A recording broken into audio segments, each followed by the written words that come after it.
I believe Wushu is the ultimate foundation martial arts.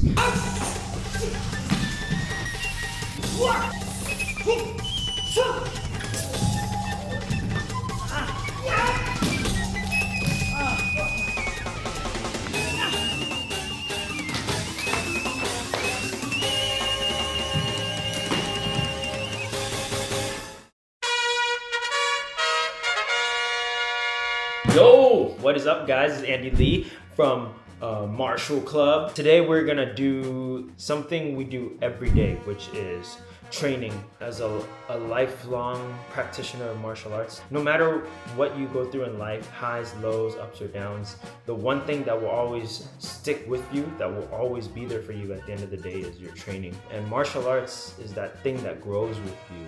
It's a place for you to cultivate and reflect as if it's your temple. Just to pick you guys back up from where I was, the last thing I really did that I trained for was a breaking battle. It was a part of my Jeet Kune Do arc. I wanted to venture into something outside of Kung Fu, outside of martial arts, something completely new where as a martial artist, we've grown so stuck and trapped by this identity of martial artist that I felt like to elevate, I needed to step out and do something completely different and destroy my ego. Breaking was that thing for me that actually drew me very genuinely. Breaking was a movement art that's very expressive and it's battle oriented, and I learned a lot about battle strategies, and I've battled before. I've done it in tricking, I've done Kung Fu tournaments, I've had to perform on screen, but something about battling and exchanging energy in a cipher, you just learn a completely different approach. Through that, it sharpened my blade in ways that if you haven't seen the video, watch it and you'll see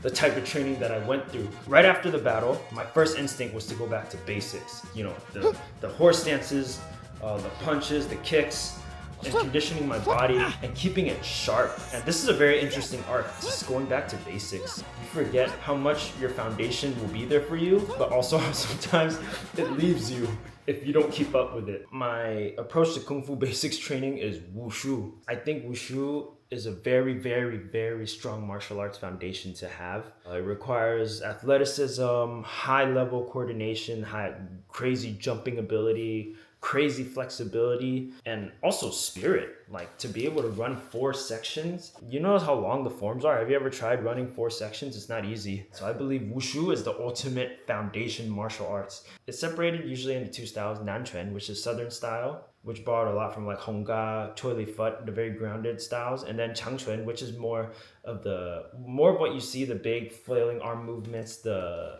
high jumping kicks and the running. I'm more of a Changquan guy, which is the northern style. I wanted to make a Changquan form that encapsulates all the basics, but at the same time have enough of that individual flair. I spent I did some research. I spent like weeks trialing and erroring different long fist forms together, but made one that had built-in basics that I can train, but at the same time had enough flair to give it some character. But as an accessory practice to Changquan, I'm actually trying to teach myself Tongbeiquan and revisiting Fanziquan just so I can understand the essence. Yeah, so that's what we're gonna do today. We're gonna do some Wushu basics, practice this Changquan form, and then revisit Fanziquan, and you guys get to watch me try to learn Tongbei, slap myself. So one more thing before we go though, this is very important. Training is not just something you do, it's a sacred ritual. Like example for me, if I wake up and I go to train, I don't let anything else enter my mind. I'm meditating already and nothing else enters my mind. The only thing that matters right now is this training session that we're about to hit. We have to meditate and really accept in that moment life and death. I feel like we should treat it more like it's a life and death situation. When you go and you train for battle, you gotta treat it like it's the real battlefield. I pretty much made a form that integrated all 3 of my favorite Wushu artists of all time. First being Jet Li, then Zhao Changjun, then Yun Wenqing. All from 3 different generations and kind of overlapping each other. Jet Li, his style was very graceful, which I always love grace and flow in my style. Zhao Changjun, I felt like he kept the martial aspect in his Wushu. His Changquan had a lot of Fanziquan and Tongbeiquan implemented, which I think is just a strong root to have, period. And Yun Wenqing, the whole Wushu world pretty much reveres him as the Prince of Wushu. And his form was so lit at the time that it became the standard that everyone had to practice his form.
Alrighty guys, so just did the basics.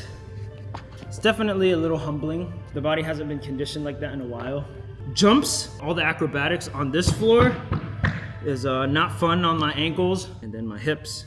I have a chronic right hip injury from just wear and tear. I gotta warm up really well for it. And drop stances, this is on my right side, this side hurts.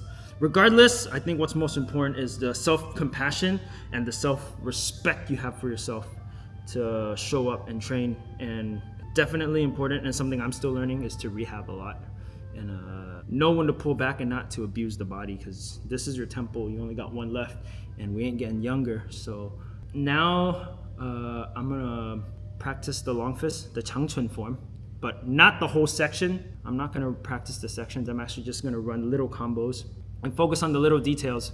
It's important, since we're going back to basics, to humble ourselves, refine the little details again. Patience actually is as corny as it is a virtue in martial arts. Going back to basics means refining the details, get them sharp. Every punch has to rip with full intent and lines. You know me, I like lines. Just focus on the little details, make sure they're sharp and crisp. Because later, when you let it go, it's just gonna be that much better. So let's work on that first section of Changquan.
might be because I'm getting excited, but I think I notice when I relax, I move, my body flows through the movements a lot easier.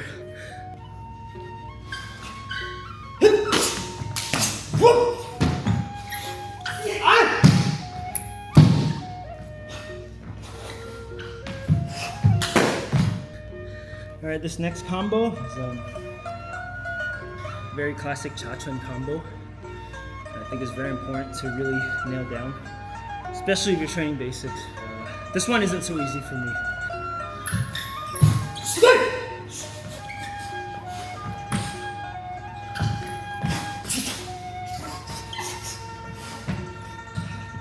I've seen this combo done a number of different ways. The reason why I like this combo is like punches in all directions. Hammer fist down, forward, elbow break to the side, white punch to pose. One sometimes they'll add their own flair and they'll rush through and hit that white punch. I'm still trying to find my own rhythm, but I think I like the messy. Skip right through it.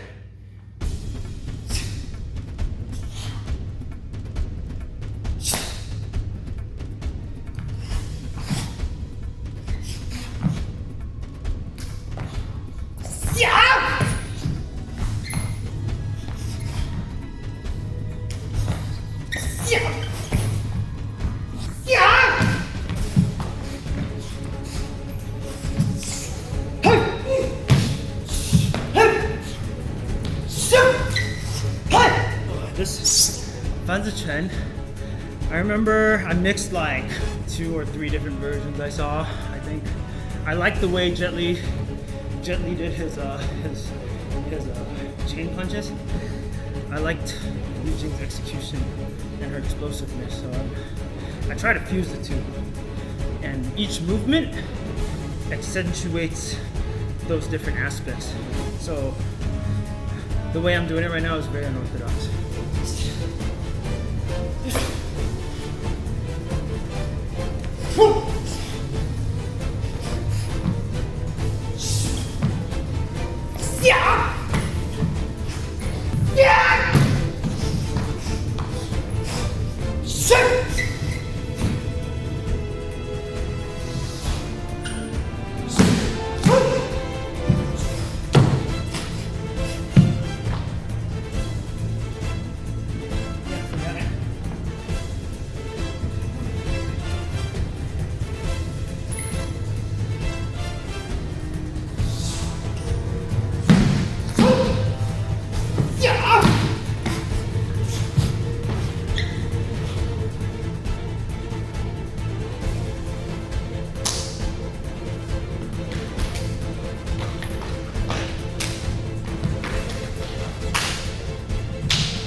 This is really hard.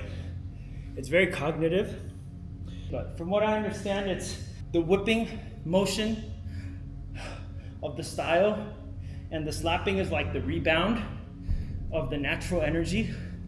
And also, I believe it's to create rhythm, to throw your opponents off, like make sounds and throw your opponent off on where the sounds are coming from. You don't want to miss the slaps, you know? So since I'm still learning it, it's still very cognitive and very slow. But at the same time as the whipping, oh man, my hands are already really red. You gotta eventually just be able to do it fast, or at least flow through it in order to feel the natural swinging of the body mechanics. I'm still in the learning process, so I'm not gonna be too hard on myself. I have a bad habit. All right, guys, that's it for today. Tongbeiquan is just a cool form, and it's been a while since I've been, honestly, this excited about learning a new style. I'm already like really in the journey and enjoying it, learning it. I'm just very grateful. I love Kung Fu, bro. I really love Kung Fu. And I'm glad I even have just a floor to train. I'm very grateful every day. I get to train and just walk this path. Don't forget to stretch. Definitely meditate also after your training. Just remember to be grateful every day for every breath you take and the journey we get to walk. Thank you guys for joining me on this journey today, and hopefully next time you will see Tongbeiquan. I'd progress in it a little bit more. Until then, thank you guys for joining me. This is Andy Lee from Martial Club. Ow!